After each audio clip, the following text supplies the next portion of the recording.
السلام علیکم ورحمۃ اللہ وبرکاتہ۔ وعلیکم السلام ورحمۃ اللہ وبرکاتہ۔ الحمد للہ علی عبادہ الذین اصطفیٰ، اما بعد فاعوذ باللہ من الشیطان الرجیم، بسم اللہ الرحمن الرحیم۔ ومن احسن قولا ممن دعا الی اللہ وعمل صالحا وقال اننی من المسلمین۔ آمنت باللہ صدق اللہ العظیم، ان اللہ ملائکتہ یصلون علی النبی یا ایھا الذین آمنوا صلوا علیہ وسلموا تسلیما۔ اللهم صل على سيدنا محمد وعلى آله وصحبه یا رسول اللہ۔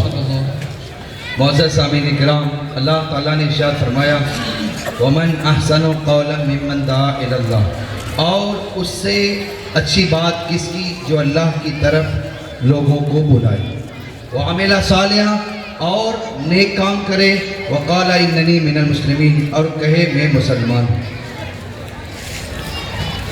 دوسری جگہ اللہ تعالیٰ نے ارشاد فرمایا یا ایھا الذین آمنوا اتقوا اللہ حق تقاتہ ولا تموتن الا وانتم مسلمون۔ اے ایمان والو، اللہ سے ڈرو جس طرح اس سے ڈرنے کا حق ہے، اور تم نہ مرنا ہرگز مگر مسلمان ہو۔ آج ہمارا معاشرے کا حال جو ہے وہ بہت ہی خراب ہے۔ ہمارے معاشرے کے اندر ساری برائیاں نظر آتی ہیں۔ مسلمان دین کے معاملے میں بہت ہی پیچھے نظر آتا ہے۔ دنیا کے معاملے میں ہم بہت آگے چلے گئے۔ یہود و نصارہ، کفار و مشرکین ہمارے خلاف سازشیں کر رہے ہیں، لیکن ہمیں پتہ تک نہیں، اور ہم ہیں کہ کفار و مشرکین کے بتائے ہوئے عمل پر چل رہے ہیں، یہود و نصارہ کی تعلیمات کو فالو کر رہے ہیں، اور اسلامی تعلیمات سے کوسوں دور ہو گئے۔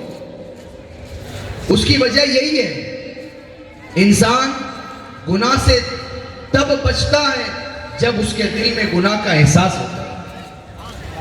انسان غلطی سے تب بچتا ہے جب اس کے دل میں غلطی کا احساس ہوتا ہے۔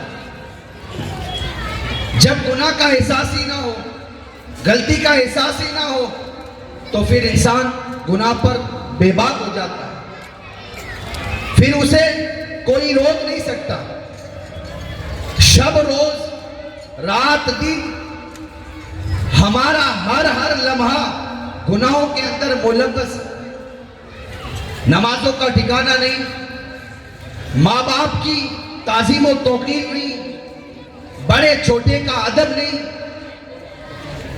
پہننے کا ڈھنگ نہیں، بولنے کا ڈھنگ نہیں۔ نہ ہماری گفتگو سے لگتا ہے کہ ہم مسلمان ہیں، نہ ہمارے کھانے پینے سے لگتا ہے کہ ہم مسلمان ہیں، نہ ہمارے چلنے پھرنے سے لگتا ہے کہ ہم مسلمان ہیں، نہ ہماری برخاست و نشست سے لگتا ہے کہ ہم مسلمان ہیں، نہ ہمارے لباس سے لگتا ہے کہ ہم مسلمان ہیں۔ ہمارا کوئی ایسا عمل ہے ہی نہیں جس سے پتا چلے کہ ہم مسلمان ہیں۔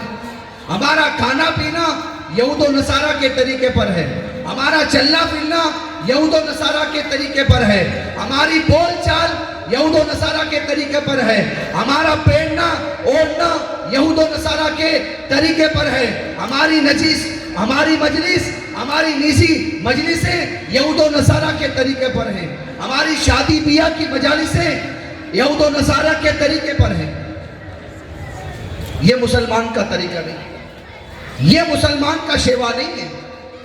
ارے صحابہ کرام کی سیرت کو ملاحظہ کرو، صحابہ کرام کی سیرت کو پڑھو، علماء کرام کے پاس میں جا کر بیٹھو۔ ہمارے پاس تو یہ بھی ٹائم نہیں ہے۔ ہمارے ائمہ کرام کتنے آئے، اولیاء مسجد میں کتنے علماء کرام آئے، ہمارا مفتی صاحب قبلہ دامت برکاتہم العالیہ، اور اس وقت ہمارے سید صاحب قبلہ اور مولانا عارف صاحب، مولانا محسن صاحب کتنی تبلیغیں کرتے ہیں، کتنے جلسے جلوس ہمیں برس ہو گئے، جشن میلاد النبی کے جلسے سجائے جاتے ہیں، لیکن 1% بھی ہمارے اندر عملی طور پر کوئی نظر نہیں آتا۔ پھر ہمارا حال وہی رہتا ہے، کہاں گئے کہیں نہیں، کیا لائے کچھ نہیں۔ جلسہ جلوس دینی مجالس کا مطلب ہوتا ہے انسان دینی مجلس میں جا کر علماء کی گفتگو سن کر، ائمہ کی گفتگو سن کر اپنے سینے میں اس باتوں کو بسائے اور سیرت رسول، سیرت اولیاء کرام، بزرگان دین کی باتوں کو سن پر اس پر عمل کرے۔ یہ جلسوں کا مقصد ہے۔ یہ بھیڑ کر لی، آ گئے، مولانا صاحب بول گئے، ہنسی مذاق ہو گئی، ہنس ہسا کر سنا کر چلے گئے، یہ جلسوں کا مقصد نہیں۔ مجھے پہلی مرتبہ میں آیا ہوں، کیونکہ امام جو ہوتا ہے، میلے کا امام ہوتا ہے، میلے کے امام کو پتہ رہتا ہے قوم کا کیا ہے۔ ہمارے سامنے آپ کے حالات، آپ کے حالات ہمارے سامنے، اس لیے نعرہ تکبیر، نعرہ رسالت، نعرہ رسالت، علماء اہل سنت، علماء اہل سنت، سید عارف اقبال صاحب قبلہ، نعرہ تکبیر، نعرہ رسالت، نعرہ رسالت، علماء اہل سنت، محفل مصطفیٰ، علماء اہل سنت۔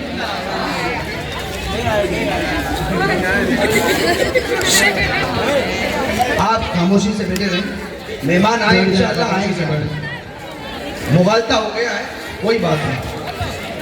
درود شریف پڑھیں، اللہم صلی علی سیدنا مولانا محمد بارک وسلم صلی علیہ الصلوۃ والسلام علیہ یا رسول اللہ۔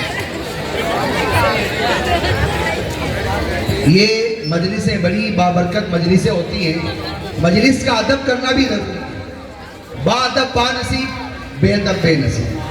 جن کے سروں پر رومال وغیرہ نہیں ہے وہ رومال لگا کر بیٹھیں۔ یہ مجلسیں بڑی بابرکت ہیں۔ ان مجلسوں میں جو بیٹھتا ہے، حدیث پاک میں آتا ہے، جہاں اللہ والوں کی مجلس سجائی جاتی ہے وہ اللہ کی طرف سے رحمتوں کا نزول ہوتا ہے، رحمت کے مقرر فرشتے اترتے ہیں۔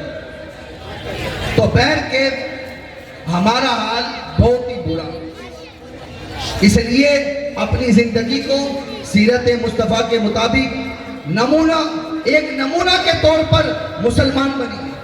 صحابہ کرام اللہ کے حبیب صلی اللہ علیہ وسلم کی بارگاہ کے ایسے تربیت یافتہ شخصیتیں تھی، جب وہ کسی گلی کوچے سے نکلتے تھے تو غیروں کو کہنے پر یہ مجبور ہو جاتے تھے کہ یہ مصطفیٰ جان رحمت کا غلام جا رہا ہے، یہ نبی کا شیدائی جا رہا ہے، کیونکہ صحابہ کرام کے کردار عمل سے پتہ چلتا تھا کہ یہ غلام سچا غلام مصطفیٰ جا رہا ہے۔ صحابہ کرام کا چلنا پھرنا، اٹھنا بیٹھنا، کھانا پینا، گفتگو کا انداز، لباس کا انداز، چہرے پر مصطفیٰ کی سنت، ہر ادا کے اندر مصطفیٰ کی ادا نظر آتی۔ تو صحابہ کرام کا ایسا کردار تھا۔ نعرے لگانے سے ایمان تازہ نہیں ہوگا، ایمان تازہ ہوگا مصطفیٰ کی محبت کو سینے میں بسانے سے پیدا ہوگا، صحابہ کرام کی سیرت پر عمل کرنے سے پیدا ہوگا۔ غوث اعظم کا نعرہ لگا کر تم غوث اعظم کے محبوب نہیں بن سکتے۔ غوث اعظم کی مجلس سے جا رہے ہو، غوث اعظم کو راضی کرنا ہے تو غوث اعظم کی سیرت پر عمل کرنا پڑے گا۔ غوث اعظم نے 40 سال تک عشاء کے وضو سے فجر کی نماز ادا فرمائی۔ یہ بزرگوں کا کردار ہے۔ بزرگان دین نے ہماری تمہاری طرح زندگیاں بسر نہیں کی ہیں۔ بزرگان دین نے بڑی محنتیں کی ہیں، مشقتیں کی ہیں، اللہ کو راضی کیا ہے، اللہ سے ڈرتے رہے، ان کے دلوں میں اللہ کا خوف رہتا تھا، ہر وقت ان کا جسم لرزہ بر اندام رہتا تھا، اللہ سے ڈرتے تھے۔ اس لیے میرے بھائیوں، اپنے کردار، اپنی سیرت کو، اپنی صورت کو، اپنے چال چلن کو مصطفیٰ جان رحمت کی سیرت میں ڈالیے۔ نعرہ تکبیر، نعرہ رسالت، نعرہ رسالت، علماء اہل سنت، نعرہ تکبیر، نعرہ تکبیر، نعرہ رسالت، نعرہ رسالت، علماء اہل سنت، علماء اہل سنت، سید عارف اقبال صاحب قبلہ، نعرہ تکبیر، نعرہ رسالت، محفل مصطفیٰ، نعرہ تکبیر، نعرہ رسالت۔ آپ حضرات بیٹھ جائیے۔ ہمارے خصوصی مہمان سید صاحب قبلہ دامت برکات العالیہ تشریف لا چکے ہیں۔ سادات کرام کی زیارت بھی کیجیے اور اس مجلس کا ادب کیجیے۔ لہذا میں آپ حضرات سے یہی کہوں گا کہ آپ حضرات نماز کی پابندی کریں، دین کے پابند بن جائیں، سچے پکے مسلمان بن جائیں۔